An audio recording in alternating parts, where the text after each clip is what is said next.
Hello guys, இன்னைக்கு இந்த ஸ்டோரியோட episode 4 தான் பார்க்க போகிறோம். உண்மை தெரிஞ்சிருச்சு. இப்போ காதலுக்கு என்ன முடிவு? நிலா கார்த்திகை ஹக் பண்ணி நான் உன்னை லவ் பண்ணுறேன் கார்த்திக் அப்படின்னு சொல்லிட்டு இருந்திருப்பா. அதை நிலாவோட ஹஸ்பண்ட் பார்த்துட்டாரு. அப்போ ஒரு கிட்ட வந்து நிலான்னு ஒரு வாய்ஸ். ரெண்டு பேரும் அப்படியே நிமிர்ந்து பார்க்குறாங்க. அப்படியே ஷாக்காகி நிற்கிறாங்க. பிகாஸ் அவங்க முன்னாடி நிற்கிறது நிலாவோட ஹஸ்பண்ட். நிலா ஹஸ்பண்டை பார்த்ததும் பயப்படுறா. கார்த்திக் ஷாக் ஆகுறான். நிலாவோட ஹஸ்பண்டுக்கு ஒன்றும் புரியலை.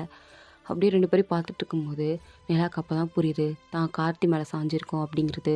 உடனே அவங்ககிட்ட வெளியே வந்துட்டு அப்படியே ஹஸ்பண்டை பார்த்து பயத்தோடு பார்த்துட்டு இருக்கும்போது அவர் ரெண்டு பேரையும் மாறி மாறி பார்த்துட்டு, யார் இவர் நிலா? இவர்கிட்ட நான் என்ன பேசிகிட்டு இருக்கேன்? என்னோடய ஃப்ரெண்டா அப்படின்னு வித்தியாசமாக கார்த்தியை மேலேருந்து கீழே வரைக்கும் ஹஸ்பண்ட் பார்க்குறாரு. ஃப்ரெண்டுனா எப்படி அப்படின்னு ஹஸ்பண்ட் கேட்கும்போது நிலா கொஞ்சம் தயக்கத்தோடையும் பயத்தோடையும், கார்த்திக் என்னோடய காலேஜ் ஃப்ரெண்ட். சரி அப்படின்னு எதுவுமே பேசாமல் அவர் பாட்டுக்கு போயிட்டாரு. பட் அவர் மண்டைக்குள்ளே பயங்கரமாக ஒரு டென்ஷன். அது ஒரு ஃபேஸை பார்த்தாலே தெரியுது. நிலாவை திரும்பி கார்த்திகை பார்க்குறா. கார்த்திகை அப்படி நிலாவை பார்க்கும்போது நிலா அப்படியே கார்த்திகில் கண்ணை பார்க்குறா. அவளுக்கு புரிஞ்சிக்க முடியுது இன்னுமே தன்னோட காதல் அவன்கிட்ட தான் இருக்குது, அவனோட காதல் தாங்கிட்ட தான் இருக்குன்னு. ஏன்னா அந்த கண்ணிலே ரெண்டு பேரும் ஃபீலிங்ஸ் எக்ஸ்சேஞ்ச் பண்ணிக்கிற மாதிரி தான் பார்த்துட்ருக்காங்க. அப்போ கார்த்திக் சடனாக ஐ கான்டாக்டை கட் பண்ணிவிட்டு, நீ போனலா, ஹஸ்பண்ட் வெயிட் பண்ணுறாரு அப்படின்னு சொல்கிறான். நீலாவும் சரி அப்படின்னு மண்டையாட்டிட்டு திரும்பி திரும்பி கார்த்திகை பார்த்துட்டு தான் காரில் ஏறி வந்து உட்கார்றா. காரும் அப்படியே போகுது. ரெண்டு பேரும் எதுவுமே பேசலை. அமைதியாக தான் இருக்குது, ரொம்ப அமைதியாக இருக்குது. அப்போது ஹஸ்பண்ட் வந்து நிலாவை பார்க்குறாரு. நிலா பாட்டுக்கு விண்டோ சைட் பார்த்துட்டு சோகமாக அமைதியாக உட்காந்துருக்கா. ஹஸ்பண்ட் அவளை பார்த்துட்டே இருந்துட்டு இப்போ நிலாவை பார்த்து கேட்குறாரு, நிலா நீ ஹாப்பியாக தான் இருக்கியா? உனக்கு என் கூட இருக்கிறது பிடிச்சிருக்கா அப்படின்னு கேட்கும்போது நிலா அதுக்கு எந்த ஒரு ஆன்சரும் பண்ணல. ம் அப்படின்னு மட்டும்தான் சொல்கிறா. இதை கேட்டதும் ஹஸ்பண்டுக்கு டவுட் ஆகுது. ஒருவேளை இவன் நம்மளை பிடிக்காம தான் நம்ம கூட வாழ்ந்துட்டுருக்காளோ அப்படின்ற டவுட் அவருக்கு வருது.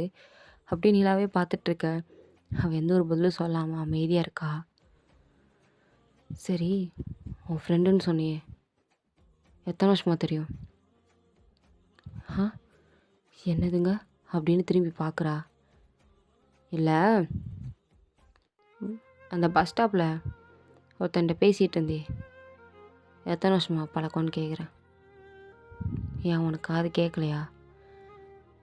இல்லை அப்படின்னு தலையாட்டிகிட்டே குனிஞ்சிட்டே, அவனும் நானும் 3 years of friends. College first டேலேருந்து லாஸ்ட் டே வரைக்கும். ஏன் அதுக்கப்புறம் மேரேஜ்க்கு அப்புறம் நீ அவங்ககிட்ட பேசலையா? இல்லை பேசலை. எதுக்கு? ஏன் பேசலை? நீங்கள் ரெண்டு பேரும் தான் ஃப்ரெண்ட்ஸ் ஆச்சே, அது ரொம்ப க்ளோஸ் ஃப்ரெண்ட்ஸ் ஆச்சே, பேச வேண்டியதானே அப்படின்னு அவர் ஒரு டென்ஷனில் ஒரு டோனில் சொல்லும் போது நிலாவுக்கு ஒரு மாதிரி பயமாக இருக்குது. அப்படியே கையை டைட்டாக பிடிச்சிட்டே, அது மேரேஜ் ஆயிடுச்சுல, அதனால் அவங்ககிட்ட என்னால் டைம் இல்லை பேசுகிறதுக்கு. அவனும் ஃபாரின் கிளம்பி போயிட்டான். இன்றைக்கி தான் எதிர்ச்சியாக மீட் பண்ணோம், அதான் பேசிகிட்டு இருந்தோம். வேற ஒன்றும் இல்லையே அப்படின்னு ஹஸ்பண்ட் கேட்குறாரு. நிலாக்கு அதுக்கு எந்த ஆன்சர் பண்ணணுன்னு தெரில. மண்டே மட்டும் ஆட்டுறா. உங்ககிட்ட நான் வேறு எதுவும் இல்லைன்னு கேட்டேன், பதில் சொல்ல தெரியாதா? வாயை தந்து சொல்ல மாட்டியா அப்படின்னு அரட்டும் போது அவளுக்கு இன்னும் பயமாக இருக்குது. அப்படியே நிலா திரும்பி பார்த்து, வேறு எதுவும் இல்லை, சும்மா பேசிட்டு தான் இருந்தோம். ஓ, சும்மா பேசிகிட்டு இருந்தீங்களா அப்படின்னு ஹஸ்பண்ட் எதுவும் கண்டுக்காமல் நேராக வீட்டுக்கு வந்துட்டாங்க. வீட்டுக்கு வந்து நிலா பாட்டுக்கு ரெஸ்ட் ரூம்குள்ளே போய் உட்காந்துக்கிட்டா. ஹஸ்பண்டுக்கு ஒன்றும் புரியலை. இவள் ஷாப்பிங் போனேன்னு சொன்னான், ஆனால் ஒரு பொருள் வாங்கலை. மால் வரைக்கும் போயிருக்கா, ஒரு பொருள் ஒன்று கூட இல்லையே. அப்போ எதுக்கு இவள் போகணும்? ஒருவேளை அவனை பார்க்க தான் போயிருப்பாளோ அப்படின்னு ஹஸ்பண்டுக்கு நிறையா டவுட் வருது. அந்த டவுட்லேயே ரூம்குள்ளே இருக்கும்போது நிலாவா அப்படியே ஒரு மாதிரி பயங்கரமாக அழுகிறா. தன்னோட காதலை கார்த்திக்கிட்ட சொல்லிட்டா. ஆனால் அதுக்கு ஒரு நிமிஷம் சந்தோஷப்பட கூட அவளுக்கு நேரம் இல்லை. அதுக்குள்ளே எதுக்கு பார்த்தா புருஷன். பயம்தான் வந்துச்சு. ஏன்டா லவ் கார்த்திக்கிட்ட சொன்னோம் அப்படின்ற பயம்தான் அவளுக்கு இருக்குது. ஏன்னா இது தப்பு அப்படிங்கிறது தெரியுது, ஆனால் அவளால் அதை பண்ணாமல் இருக்க முடியலையே அப்படின்ற ஒரு வேதனை தான். பயங்கரமாக அழுகிறா.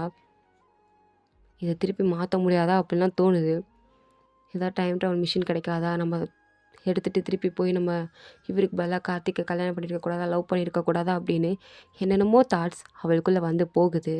பட் எல்லாம் முடிஞ்சு போச்சுல்ல, ஒன்றும் பண்ண முடியாதல்ல அப்படின்னு ஒரு விரக்தி. அப்படியே அமைதியாக உட்காந்துட்டா. ஒன்றும் பண்ண முடியல. இதுக்கடுத்து ஒன்றும் பண்ண முடியாது அப்படின்னு பயங்கரமாக அழுகிறா, ஃபீல் பண்ணுறா. எங்கே கார்த்திகை காமிச்சா நிலா போனதுக்கப்புறம் அப்படியே ஏதோ செத்த பொணங்கனக்க அவன் பாட்டுக்கு நடந்து வந்துட்டுருக்கான். கிட்டத்தட்ட 20 கிலோமீட்டர் நடந்தே வந்துட்டுருக்கான். பஸ் ஏறல, கார் ஏறல, பைக்கில் ஏறல, எதுலையும் ஏறல. ஃபோன் பாட்டுக்கு விடாமல் அடிச்சிட்ருக்கு. ஃப்ரெண்ட்ஸ் கால் பண்ணுறாங்க, பட் அதையும் அட்டன் பண்ண அவன் ரெடியாக இல்லை. அவன் பாட்டுக்கு அந்த ரோட்டோரம் அப்படியே ஏதோ பைத்தியம் மாதிரி நடந்து போயிட்டுருக்கான். அப்போ அவனுக்குள்ளேயே தோணுது, நிலா தனக்கு ப்ரப்போஸ் பண்ணதை நினச்சி சந்தோஷப்பட முடியலையே அப்படின்னு. அவனுக்கு அவ்வளோ வேதனை. நிலா அவ்வளோ லவ் சொல்லும்போது கார்த்திக் அவ்வளோ சந்தோஷமாக இருந்திருக்கும். அப்படியே திருப்பி எதாவது சொல்லலான்னு வரும்போது நிலா அப்படின்னு ஒரு வாய்ஸ் கேட்டு வந்திருக்கும். நிமிர்ந்து பார்த்தா அவளோட புருஷன். அதை பார்த்ததும் அவனுக்கு அவனோட உலகமே அப்படி இடிஞ்சு போன மாதிரி ஒரு ஃபீல். இது தப்பு கார்த்திக் அப்படின்னு வாய்ஸ் சொல்லுது. கண்ணு கலங்குது, மனசு ஃபுல்லாக வேதனை. ஆனாலும் மனசு சொல்லுது இது தப்பு தான். ஆனால் என் மனசுக்கு இது புரிய மாட்டேங்குதே. இது தப்பாக இருந்தாலும் இதுதான் வேணும்னு ஏன் சொல்லுது அப்படின்னு அவன் அப்படியே அங்கேயே உடஞ்சி உட்காந்து அழுதுட்ருக்கான். அவனுக்கும் கஷ்டமாக தான் இருக்குது. ஆனாலும் ஒன்றும் பண்ண முடியாதுல்ல அப்படின்னு நிலா யோசிச்ச மாதிரி தான் கார்த்திக்கும் இங்கே யோசிச்சுட்ருக்கா. இப்போ அங்கே நிலா என்ன பண்ணிகிட்ருப்பா? அவன் ஹஸ்பண்ட் பார்த்துருப்பானா? ஒரு வேளை அவன் எனக்கு ப்ரப்போஸ் பண்ணதை அவன் கேட்டு வந்திருப்பானா? கேட்டு நிலா அடிச்சிட்டு வந்திருப்பானோ அப்படின்னு புதுசு புதுசாக அவனுக்கு திங்கிங்லாம் வருது. அப்படியே ஓவர் திங்க் பண்ணுறான். ரொம்ப பயமாக இருக்குது. ஒரு வேளை நிலா அவள் அடித்து கொடுமைப்படுத்தி அவளை கொல்ற மாதிரி அந்த மாதிரி நிறைய இமேஜினேஷன் தாட்ஸ் கார்த்திக்குள்ள வந்து வந்து போகுது. அவனுக்கு ரொம்ப பயமாக இருக்குது. தப்பு பண்ணிட்டோம் தப்பு பண்ணிட்டோம் தப்பு பண்ணிட்டோம் தப்பு பண்ணிட்டோன்னு தோணுது. ஆனால் ஒரு செகண்ட் மனசு சொல்லுது, இதில் என்ன தப்பு இருக்குது? அவன் மனசில் தோணுதை உங்ககிட்ட சொன்னான், நீ மனசில் தோணுதை சொல்ல போன, அவ்வளோதானே. இதில் என்ன தப்பு இருக்குது? ஆனாலும் இது தப்பு தானே அப்படின்னு கார்த்திக்கு தோணிகிட்ருக்கு. இதுக்கடுத்து நம்ம இங்கே இருக்கக்கூடாது, நிலாவோட லைஃப்லேயே நம்ம இதுக்கடுத்து வரக்கூடாது அப்படின்னு நிலாவுக்கு ஒரு மெசேஜ் பண்ணுறான். சாரி நிலா, எல்லாம் தப்பு, இதுதான் லாஸ்ட். நம்ம பண்ணுறது ரொம்ப பெரிய தப்பு நிலா, இதோட ஸ்டாப் பண்ணிக்கலாம். இதுதான் லாஸ்ட் மெசேஜ், குட் பாய் அப்படின்னு ஒரு போட்டு நிலாவுக்கு சென்ட் பண்ணிட்டான். சென்ட் பண்ணிவிட்டு அவன் அப்படியே அங்கேருந்து மறைஞ்சு போயிட்டான். எங்கே நிலாவும் கொஞ்ச நேரம் கழித்து வெளியே வரா. ஹஸ்பண்ட் ரூமில் இல்லை. அதுக்கப்புறம் அவள் உள்ளே வரும்போது ஹஸ்பண்ட் சடனாக உள்ளே வந்துட்டார். அவரை பார்த்தது பயப்படுறா. ஏன் நிலா, எதுக்கு என்னை பார்த்து பயப்படுற? இல்லை, சடனாக உள்ளே வந்தீங்களா, தான் பயந்துட்டேன். நீ ஹாப்பியாக தான் இருக்கியா அப்படின்னு டவுட்டோட கேட்குறாரு. நிலா அதை கேட்டதும் ஷாக் ஆகி ஆமாம் அப்படின்னு வாயால் சொல்கிறா. இல்லையே, எனக்கு நல்லா தெரியுது, நீ நடந்துக்கிறத பார்த்தா நீ ஹாப்பியாக இல்லைன்னு என்னால் தெரிஞ்சுக்க முடியுது அப்படின்னு சொன்னதும் நல்லா ஷாக் ஆகிட்டு எக்ஸ்பிளைன் பண்ண ட்ரை பண்ணுறா. பட் அதுக்குள்ளே அவளோட ஹஸ்பண்டுக்கு ஒரு கால் வந்துடுச்சு. ஸோ கால் வந்ததால் அவரும் அட்டென்ட் பண்ணிவிட்டு வெளியே போயிட்டாரு. நிலாவாலையும் எதுவும் சொல்ல முடியல. இப்போ தான் பேசலாம், புரிய வைக்கலாம் அப்படின்ற ஒரு தாட் வந்திருந்திருப்பா பேசிடலான்னு. பட் அந்த மூமெண்ட் அப்படியே பிரேக் அவுட் பண்ணுற மாதிரி அவருக்கு கால் வந்ததால் வெளியே போயிட்டாரு. நிலாவும் வெயிட் பண்ணுறா, இவர் வருவார், நம்ம பேசலாம், அண்டர்ஸ்டாண்ட் பண்ணிக்கலாம் அப்படின்னு ரொம்ப ட்ரை பண்ணுறா. கார்த்திக் பற்றி சொல்லலாம் அப்படின்னு ட்ரை பண்ணி உட்காந்துருக்கும் போது பட் அவளோட ஹஸ்பண்டாக வரவே இல்லை. 1/2 மணி நேரம் ஆகுது வரலை, 1 மணி நேரம் ஆகுது வரல, 1.5 மணி நேரம் ஆகுது வரல, 2 மணி நேரம் ஆயிடுச்சு, இன்னும் அவளோட ஹஸ்பண்ட் வரல. இவர் என்ன தான் பண்ணுறாருன்னு நிலா வெளியே போயிட்டு பார்த்தா அவர் இன்னும் கால் தான் பேசிகிட்டு இருக்காரு. அதுவும் சீரியஸாக பிஸ்னஸ் மீட்டிங்காம்மா, அதனால் ரொம்ப சீரியஸாக உட்காந்து பேசிகிட்டு இருக்காரு.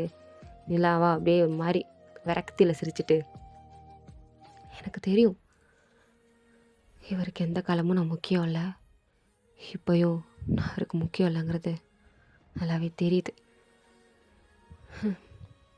அவருக்கு முக்கியம் இல்லைல்ல, யாருக்கும் நான் முக்கியம் இல்லைல்ல, கார்த்திக்கு மட்டும்தான் நான் முக்கியமாக இருந்தேன்ல அப்படின்னு கார்த்திக்கோட பழைய ஃபோட்டோஸ்லாம் உட்காந்து பார்த்துட்ருக்கா.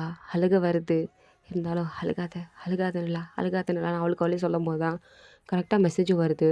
அவளும் மெசேஜ் ஓப்பன் பண்ணி பார்க்குறா. பார்த்தா நிலா இதெல்லாம் தப்பு, ஸோ இதோட நம்ம முடிச்சிக்கலாம், இதுதான் லாஸ்ட் மெசேஜ், குட் பாய் அப்படின்னு மெசேஜ் வந்து நிலாவுக்கு ரிசீவ் ஆகிருக்கு. இதை பார்த்தது நிலாக்கா ரொம்ப பயமாக இருக்குது. அப்படியே கார்த்திக் கால் பண்ணுறா. கார்த்திக் ஃபோன் ரீச் ஆகலை. அகெயின் ட்ரை பண்ணிகிட்டே இருக்கா. ஒரு கட்டத்தில் ஃபோன் சுவிட்ச் ஆஃப் அப்படின்னு வருது. இதை கேட்டது நிலாவுக்கு பயங்கரமாக அழுக வருது. அப்படியே ஃபோனை கீழே போட்டுட்டு அழுதுட்டு உட்காந்துருக்கா. அப்போன்னு பார்த்து இவ்வளோ நேரம் ஃபோன் பேசிகிட்டு இருந்த ஹஸ்பண்ட் இப்போ ஃபோன் பேசி முடிச்சுட்டு ரூம்குள்ளே வராரு. நிலாவோட ஃபோன் கீழே கிடக்கிறத பார்த்ததும் எடுத்து ஓப்பன் பண்ணி பார்த்தா அதில் அவள் ஸ்க்ரீன்லேயே கார்த்திக்கோட மெசேஜ் தான் இருக்கும். ஸோ கார்த்திக் அப்படின்ற பேரை பார்த்துட்டு நிலா அழுதுட்டு இருக்கிறதையும் பார்த்துட்டு, நிலா யார் கார்த்திக் அப்படின்னு கேட்குறான். அது அது நான் அவனை லவ் பண்ணுறேன், எனக்கு அவன் வேணும் அப்படின்னு சொல்லிட்டா. இதை கேட்டது ஹஸ்பண்ட் அப்படியே ஷாக் ஆகி ஃபோனை தொப்புன்னு கீழே போட்டுட்டாரு. நிலாவுக்கும் ஒரு மாதிரி கஷ்டமாக இருக்குது. ஸோ இதோட இந்த எபிசோட் 4 கம்ப்ளீட் ஆகுது. ஸோ எபிசோட் 5 தான் ஃபைனல் பார்ட்.